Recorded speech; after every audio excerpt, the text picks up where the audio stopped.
François-Xavier de Peretti, bonjour. Alors, vous êtes professeur de philosophie, ça c'est l'aspect professionnel, et puis dans votre carrière, vous avez adhéré au Centre des démocrates sociaux en 1990, c'était les débuts pour vous. Vous avez été conseiller municipal UDF de 1995 à 2001.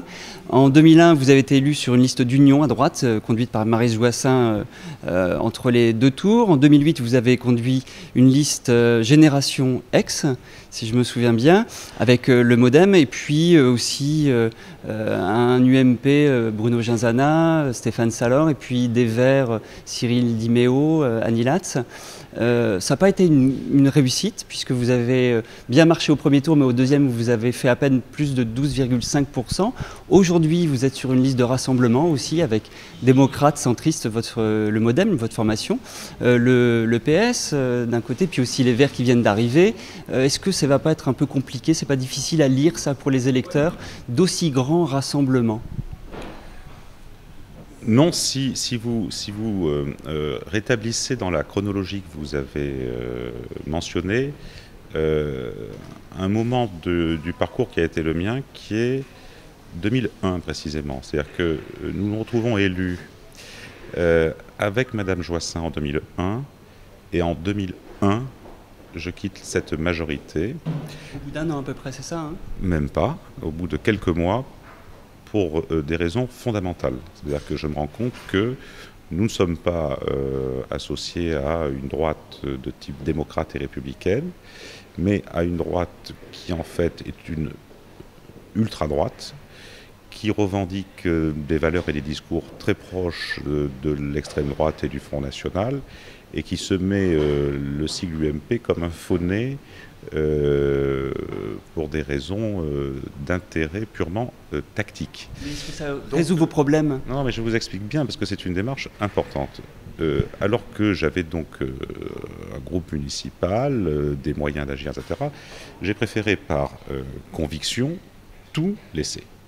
Tout laisser et rentrer dans l'opposition à une politique qui me semblait être contraire d'abord à ma vision de la ville, et je pense même aux intérêts de cette ville.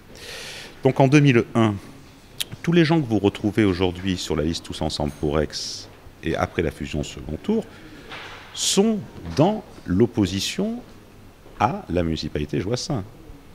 Et ça fait donc 8 ans de cela. Et nous avons forgé une culture commune, une vision commune de la ville d'Aix et un projet commun. Voilà. Et vous voyez, donc je crois que c'est le moment important pour ce qui se passe en 2009, c'est ce qui se passe en 2001 à Aix. Alors du coup, maintenant, vous avez construit un programme avec des mesures des mesures immédiates. 7 mesures, il y en a une qui sont ajoutées, il y en a 2 qui sont ajoutées entre les deux tours. Il y en a une qui parle d'un contrôle indépendant et de la transparence sur l'ensemble des organismes paramunicipaux comme la CEMEPA ou Pays d'Aix Habitat. Est-ce qu'il va y avoir des moyens? Concrètement, comment ça va se passer? Ou est-ce que c'est un vœu pieux de se dire on fera attention? Non, c'est plus que ça. Enfin, d'abord, il faut savoir qu'il y a déjà un certain nombre d'organismes de contrôle. Par exemple, au Pays d'Aix Habitat, une mission interministérielle d'inspection du logement social. L'idée, c'est surtout de rendre l'information transparente, d'abord à l'ensemble des élus, pas simplement pour ceux qui siègent dans les organismes périphériques, et de rendre l'information transparente pour la population. Vous savez qu'un des thèmes importants de cette campagne, c'est la démocratie locale. On estime qu'elle a été brimée et souvent bafouée pendant 8 ans. L'élément fondamental de la démocratie, c'est la transparence de l'information dont le citoyen peut disposer pour se faire une idée de ce qu'on fait en son nom. Donc c'est ça qui est important. Et il y a eu des scandales importants ces dernières années. Sur la CEMEPA, bon, il y a eu des ventes qui étaient contestables, mais le plus grave, ça a été Pays d'Aix Habitat, c'est-à-dire l'office public de la HLM de la ville, qui a été mis à sac, sous la responsabilité, car elle ne peut pas se défausser, de Madame Joissains, qui a présidé cet office pendant 8 ans, au moment où la population avait le plus besoin de logements sociaux et intermédiaires. C'est le moment où la crise du logement s'est durcie dans toute la France, mais en particulier ici, compte tenu de la cherté et du foncier et du bâti et des loyers. Donc que toute la transparence soit faite sur Pays d'Aix Habitat à un moment où on nous révèle un supposé système de fausses factures, me semble être, je dirais, la moindre des politesses dans une démocratie locale qui se respecte. Alors, transparence, et puis il y a aussi la relance de l'économie. Vous parlez d'un plan de relance pour soutenir l'activité des PME, des artisans. Vous parlez aussi d'écologie avec les transports publics et scolaires gratuits pendant 18 mois. Tout ça va coûter de l'argent, forcément. Madame Joissains dit plus de dépenses, ça va faire plus d'impôts. C'est une règle de calcul qui est assez simple quand même. Non, Madame Joissains n'est pas très bonne en arithmétique et elle n'a jamais été en mesure d'ailleurs de présenter elle-même un budget en 8 ans.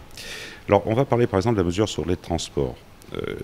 Si vous considérez ce que paye déjà la collectivité pour le transport urbain, c'est pratiquement 80% de son coût. Donc nous passerons de 80 à 100% de la prise en charge. Vous voyez déjà que c'est une... Pourcentage, ça ne fait pas beaucoup, mais peut-être en masse. En chiffres, c'est 4 millions d'euros. C'est-à-dire, en fait, une somme qui, ramenée au budget d'investissement d'une commune, est une somme petite. Ce n'est pas une grosse somme. Et le plan de relance par-dessus? Alors, le plan... Non, mais je finis sur les transports parce que c'est important. Nous estimons que c'est les 18 mois pendant lesquels les ex-sois les moins favorisés ont besoin que nous aidions leur pouvoir d'achat. Or, le transport pour un adulte à l'année, c'est 230 € tout de même. Et pour un scolaire, c'est 135 €. Donc vous avez 2 enfants, 3 enfants, vous voyez que ce sont des sommes qui ne sont pas importantes pour la ville, mais qui sont importantes pour les familles ou les personnes. Bon. Et puis, nous sommes dans une des villes les plus polluées de France, donc nous souhaitons changer les habitudes de déplacement. Et l'exemple d'Aubagne nous a beaucoup intéressés, puisque cette mesure a permis d'avoir 80% de déplacements en bus de plus au bout de 2 mois. Donc voilà, beaucoup de recul encore sur cette expérience. Non, c'est pour ça que nous n'avons pas donné de délai qui dépasse 18 mois, parce que c'est une expérimentation. Si c'est vertueux, probablement nous prolongerons l'expérience. Je parle du prix de tout ça. Est-ce que ça va peser sur les finances? Non, il n'y a pas de raison que ça pèse sur les finances. 4,2 millions pour vous donner une idée, il suffit de réduire de moins de 10% le projet d'investissement de la gare routière pour les dégager. Hein, bon. Or, il y a aussi les produits bio à la cantine, il y a aussi le plan de relance, ça fait beaucoup de choses. Les produits bio à la cantine, c'est une opération qui est neutre financièrement, puisque ce que vous payez en qualité alimentaire, vous le retrouvez par le fait que le pacte se fasse avec des agriculteurs du pays d'Aix, et d'Aix, c'est-à-dire sans intermédiaires commerciaux. Donc c'est une opération qui tend à l'équilibre. Pas plus d'impôts en tout cas. Non, pas plus d'impôts. Quant au plan de relance, bon, il faut savoir que c'est très simple, nous avons à faire un certain nombre de travaux tôt ou tard. Et le plus vite est le mieux. Dans les écoles, des travaux de voirie, des travaux d'assainissement, des travaux sur les bâtiments communaux. Donc notre idée, c'est de les faire vite, en mobilisant l'emprunt, on sait que nous avons les marges, et sans augmentation de la fiscalité. Alors très rapidement, on est à 4 jours de dimanche prochain, du 19. Ça va se tendre parce que les jeux vont être serrés. Ça, on est à peu près tous d'accord là-dessus que ça ne va pas se jouer facilement, que ce soit d'un côté ou de l'autre. Donc l'ambiance va être électrique. Qu'est-ce que vous allez faire sur ces derniers jours pour que ce soit décisif pour vous? Je ne sais pas si ça va être tendu, mais comme vous pouvez le... L'ambiance à Aix-en-Provence en politique est souvent tendue. Nous ne sommes pas tendus. Et nous sommes extrêmement sereins. Ce matin, nous étions sur les marchés. Nous continuons à présenter avec obstination, détermination, un nouveau projet pour la ville d'Aix. Nous ne sommes pas dans la logique d'un front anti-Joissains, même s'il faut en passer par là, c'est-à-dire s'il faut changer les équipes pour changer les choses. Donc dans cette perspective-là, nous ne développons aucun argument personnel, aucune polémique inutile.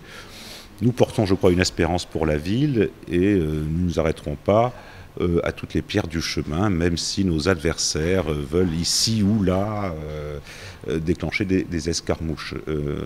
C'est la position et l'état d'esprit dans lequel se trouve Alexandre Medvedovski, moi-même et toutes nos équipes. Merci. Merci à vous.